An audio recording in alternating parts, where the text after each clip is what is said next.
மதுரையில் மீனாட்சி சுந்தரேஸ்வரர் திருக்கல்யாணம் வெகு விமரிசையாக நடைபெற்றது. உலக பிரசித்தி பெற்ற மதுரை மீனாட்சியம்மன் கோயிலில் சித்திரை திருவிழா கடந்த 12ஆம் தேதி கொடியேற்றத்துடன் தொடங்கியது. தினமும் அம்மனும் சுவாமியும் பல்வேறு வாகனங்களில் எழுந்தருளி 4 மாச வீதிகளிலும் வலம் வந்து பக்தர்களுக்கு அருள் பாலித்து வருகின்றனர். நேற்று முன்தினம் மீனாட்சி அம்மன் பட்டாபிஷேகம் நடைபெற்று நேற்றிரவு திக்விஜயம் நடைபெற்று முடிவடைந்த நிலையில் திருவிழாவின் முக்கிய நிகழ்வான மீனாட்சி திருக்கல்யாணம் வெகு விமரிசையாக நடைபெற்றது. இன்று அதிகாலை திருக்கல்யாண மேடையில் மீனாட்சி அம்மனும் சுந்தரேஸ்வரரும் மணக்கோலத்தில் எழுந்தருளினர். நாம் எதிர்பார்த்துக் கொண்டிருக்கிற அருள்மிகு மீனாட்சி திருக்கல்யாண வைபவத்திலே இப்பொழுது சொக்கநாத பெருமானானவர் மீனாட்சி அம்பிகைக்கு மங்கள நான்கூட்டும் திருமணதான வைபவானது நடைபெறுகிறது.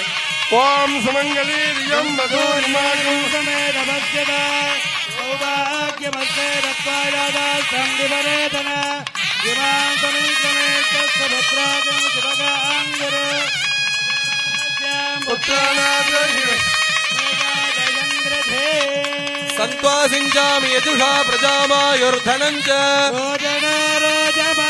शोभन शोभमान कल्याणः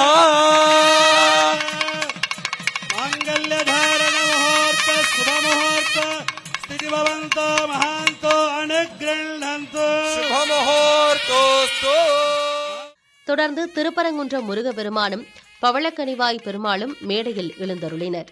இதையடுத்து கன்னிகாதானம் செய்து மாலை மாற்றும் வைபவம் நடைபெற்றது. இறுதியாக வேத மந்திரங்கள் முழங்க மீனாட்சி அம்மனுக்கும் பிரியாவிடை அம்மனுக்கும் வைரக்கற்கள் பதிக்கப்பட்டிருந்த மாங்கல்யம் அணிவிக்கப்பட்டு திருக்கல்யாணம் நடைபெற்றது. அப்போது தம்பதிகள் மஞ்சள் சரடுகளை அணிந்து கொண்டு வழிபட்டனர். ஆயிரக்கணக்கானோர் திரண்டிருந்ததால் பலத்த பாதுகாப்பு ஏற்பாடுகள் செய்யப்பட்டிருந்தன.